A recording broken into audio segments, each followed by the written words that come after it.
एक शब्दात वर्णन करता येणार नाही किंवा संकुचित करता येणार नाही. ज्यांना आंबेडकर काळात जगण्याचा आणि त्यांना पाहण्याचा मान मिळाला आहे ते सध्याच्या पिढीपेक्षा भाग्यवान आहेत.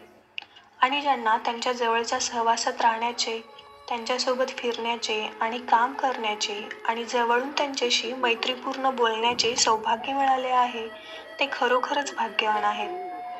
कारण केवळ तेच त्या महान माणसाच्या महानतेची आणि व्यक्तिमत्वाची कल्पना करू शकतात. त्यांच्या संपर्कात येणारा कोणीही त्यांच्या भव्य व्यक्तिमत्वाने खूप प्रभावित आणि चकित झाला.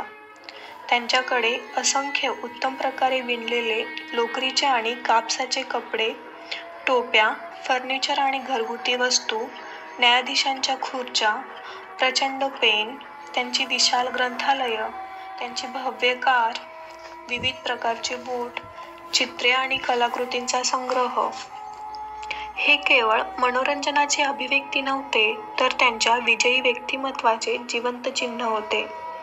जोपर्यंत त्यांना असे वाटले की त्यांनी जगत असलेल्या जगात जे काही जिंकण्यास सक्षम होते ते सर्व मिळवले आहे, तोपर्यंत ते सर्व अडथळे दूर करत पुढे जात होते.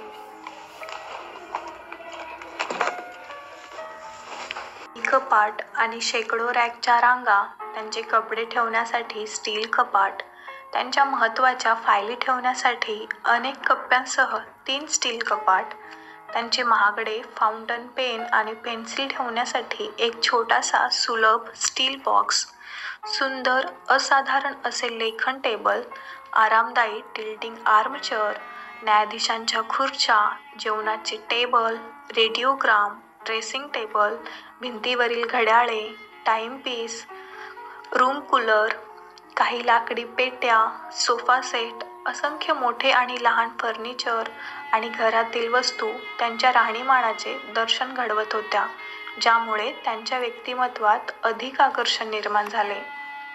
त्यांच्या शरीराची रचना आश्चर्यकारकपणे मजबूत, भव्य, गंभीर, गतिमान, सुंदर, प्रभावी, मुक्त, शक्तिशाली होती आणि बौद्धिक शक्तीचे स्वरूप देत होती. त्यांचा गोरा रंग, रुंद खांदे, अद्भुत शक्तिशाली केस नसलेली छाती, त्यांचे मोहक स्मित हास्य आणि सर्वात आकर्षक म्हणजे त्यांचे परिपूर्ण गुण आणि आकृती, मऊ त्वचा, सरळ पाय आणि हात, किंचित लांब बोटे आणि फुगलेले पोट यामुळे त्यांच्या अद्वितीय व्यक्तिमत्वात खूप भर पडली. त्यांचा विनोद, छंद, बुद्धिमत्ता आणि शहाणपण, राग आणि एखाद्या कामासाठी दृढ निश्चय हे त्यांच्या व्यक्तिमत्वात खूप महत्त्वाचे होते आणि जीवनातील त्यांच्या महत्त्वाकांक्षेचे दर्शन घडवत होते. लहानपणी ते कधीकधी क्रिकेट आणि फुटबॉल खेळायचे आणि अनेकदा संघाचे नेतृत्व सुद्धा करायचे. त्यांची उंची 5 फूट 7 इंच अशी होती. त्यांचे वजन सुमारे 180 पौंड होते. त्यांच्या आजारामुळे, आहारामुळे आणि शारीरिक वेदनामुळे ते सुमारे 5 पौंडांनी वाढत आणि कमी होत राहिले. त्यांचे भव्य कपाळ अधिकाराच्या पदांवर चढण्याचा आणि सततच्या कामगिरीच्या यांच्या महत्त्वाकांक्षांच्या उंचीचे सूचक होते.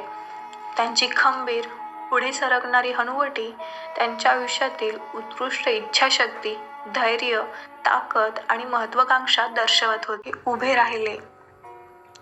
त्यांचे भेदक, स्पष्ट, जोरदार, सुंदर आणि तीक्ष्ण डोळे, जे सर्व तेजस्वी जीवनाने भरलेले होते आणि ज्ञानाची अदम्य तहान होती, ते दूरच्या काळात येणाऱ्या घटनांचा अंदाज घेऊ शकत होते.